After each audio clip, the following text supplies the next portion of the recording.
Welcome to Sinful's Horror Stories. Tonight's video features military horror stories.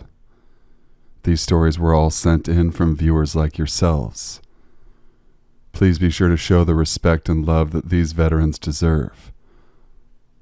I want to make sure that everyone knows how truly grateful I am for all of the sacrifices that our military makes, foreign and domestic.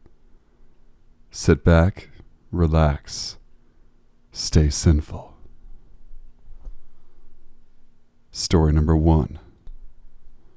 The other day I went to visit my grandfather. I won't say his name for privacy reasons, but he served in the Vietnam War during the 1960s. Often I would ask him about his time in the war, and he would tell me stories. I'm currently thinking of joining the military myself.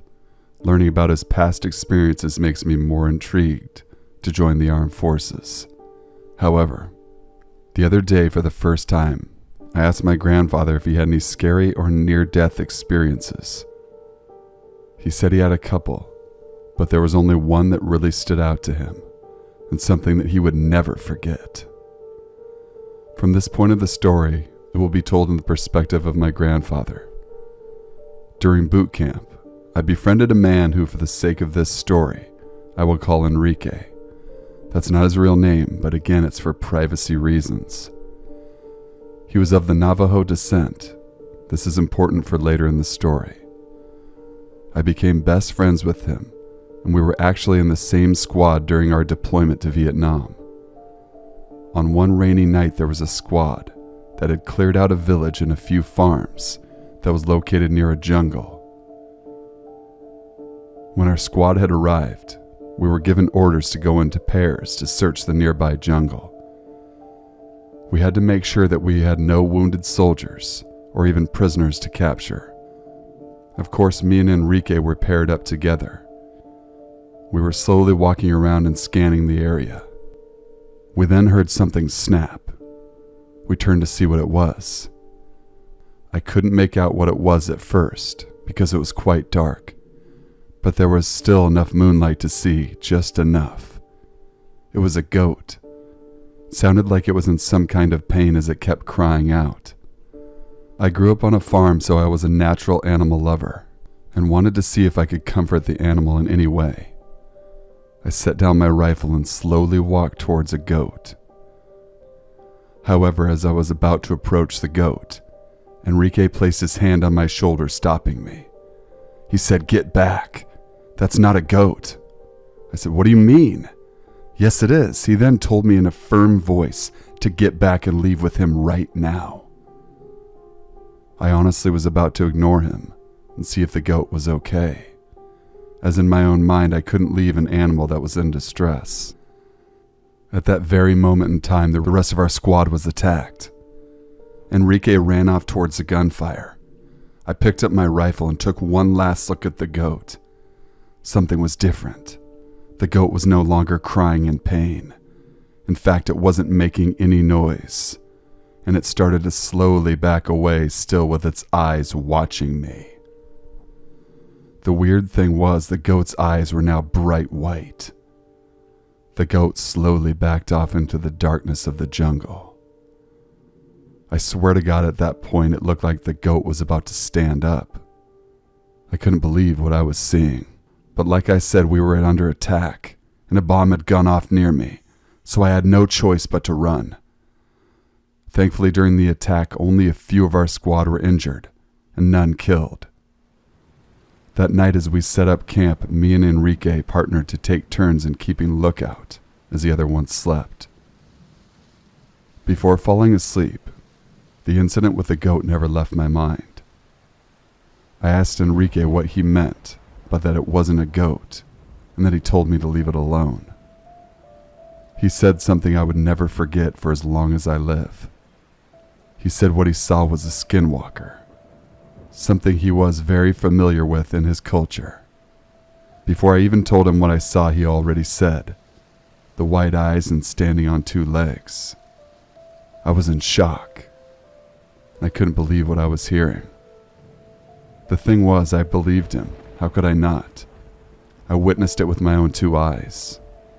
What keeps me up some nights is the thought of what happened if we weren't attacked at that moment, and what would have happened if I went over and fell prey to that skinwalker.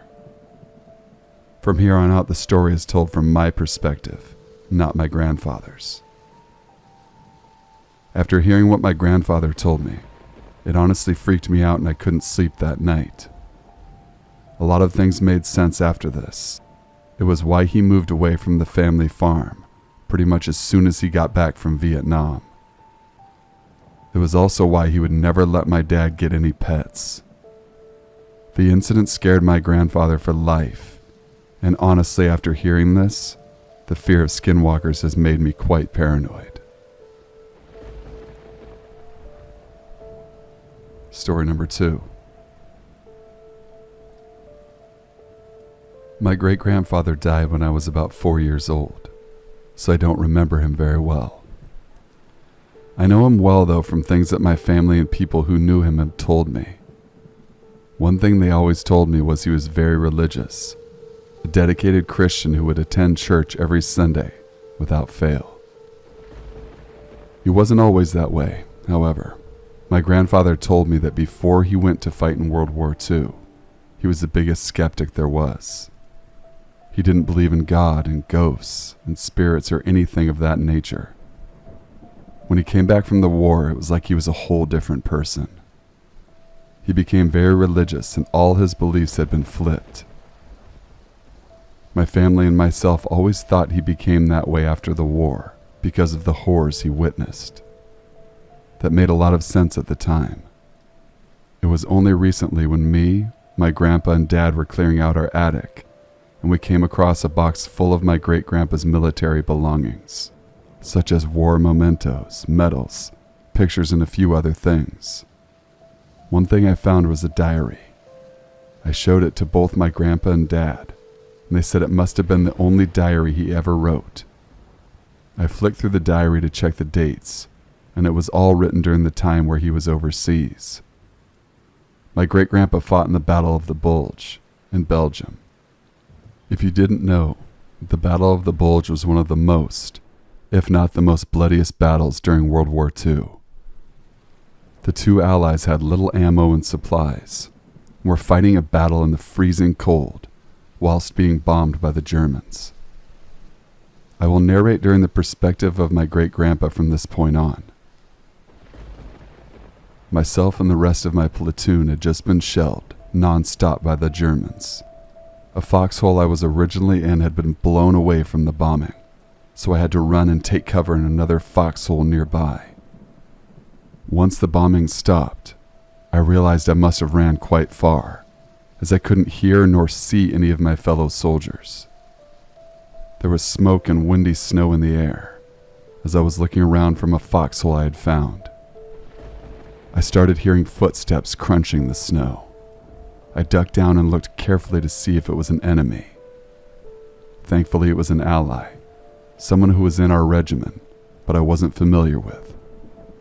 The man looked pale as hell and in complete shock, I guess from all of the bombings that had taken place. He was walking very, very slowly. When he finally made his way to the foxhole I was in, he collapsed and fell in the foxhole. This wasn't abnormal. A lot of soldiers would be shell-shocked and not really know what they were doing or where they were going. I did a quick check to see if he was hurt, and on the surface he was fine.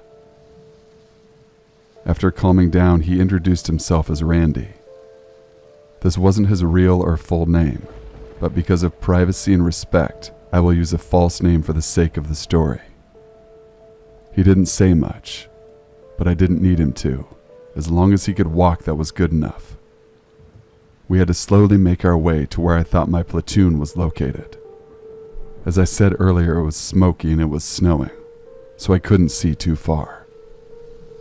As I was walking, I heard talking and footsteps. The thing was, it wasn't English, it was German. I grabbed Randy and pulled him to the ground. We were hidden behind a tree and some shrub. I could hear the Germans talking and walking right on the other side of the tree. At that moment, I honestly thought I was about to die.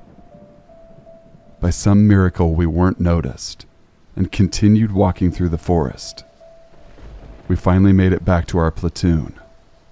A few of my friends and squad leader greeted me.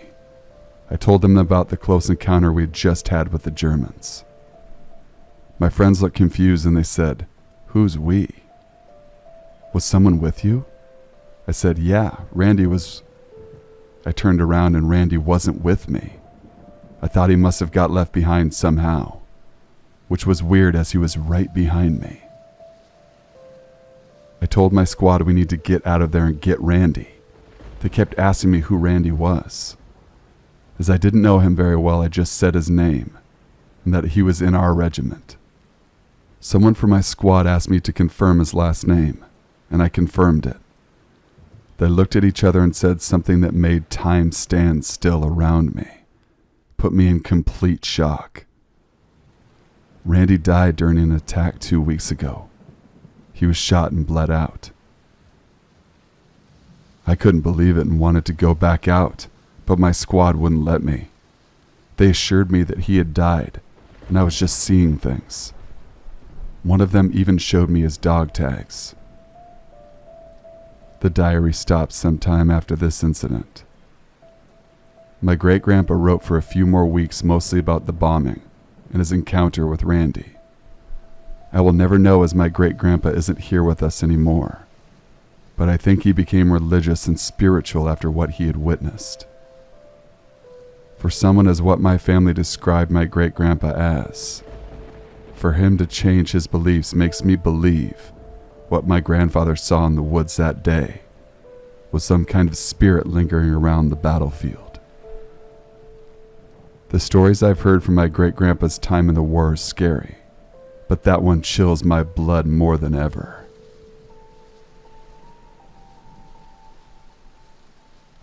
Story number 3. My name is Alex and I'm 37 years old. From 2007 to 2013, I served in the British Army and was also deployed all over the world, but mainly in Afghanistan. The story I'm about to tell takes place in Afghanistan. Since retiring from the armed forces, a lot of times people ask me about my experience while being deployed overseas. I also give pep talks to people who are or thinking about joining the military. I always tell people what I witnessed, how hard it can be, and overall what modern warfare is really like. One story I never tell, however, was one of the scariest moments in my own life. It wasn't even warfare related. One dark night, myself and 3 others were instructed to sweep a building that had 3 floors. The area had been evacuated as it was too dangerous for civilians to stay there. We had to make sure there were no people hiding in the building, hostile or otherwise. We entered the building. One of us cleared the ground floor. The other cleared the first floor, and I myself checked the second floor, which was the last, whilst our other squad members stayed outside and made sure the outside perimeter was clear. When I got to the second floor, there was one light in the corridor and a window through the wall where the corridor ended. There were 3 rooms that I had to check. The first room I checked unfortunately had a deceased soldier who was in our regiment. He was lying down with his radio in his hand. As sad as this was, we were used to this at this point. I checked the second room and it was a small bathroom that was empty. The third room I checked was, I guess, some kind of bedroom, as there was a bed in there. There was also a closet that I checked and found to be empty. As I was checking each room, I could hear my team say "floor clear," as they had finished checking their floor before me. Our radios were all on the same channel. One of our team said regroup at the entrance of the building. As I was going downstairs, I heard something come through on the radio. It was faint, but I could make out someone was saying, "Help! Help! I'm on the second floor, please help!" I thought maybe someone was hiding and using the deceased soldier's radio. I then radioed to my team to stand by, as I have made contact with someone on the second floor. Naturally, my first place to check was the first room where the radio was. It was empty. One thing had changed, however. The radio was no longer in the soldier's hand. It was now on the table, so I was right in hearing something. At that point, the light that was lighting the corridor, suddenly the bulb just blew. The door at the end of the corridor, which was in the bedroom, started slowly creaking open. I couldn't see much as the light blew out, but the small window I mentioned earlier was letting in a faint light from the moon. I radioed for my team saying stand by for contact. I called out now saying whoever is in there needs to show themselves immediately. At that point my radio made a faint static noise. I took my eyes off the door to check my radio.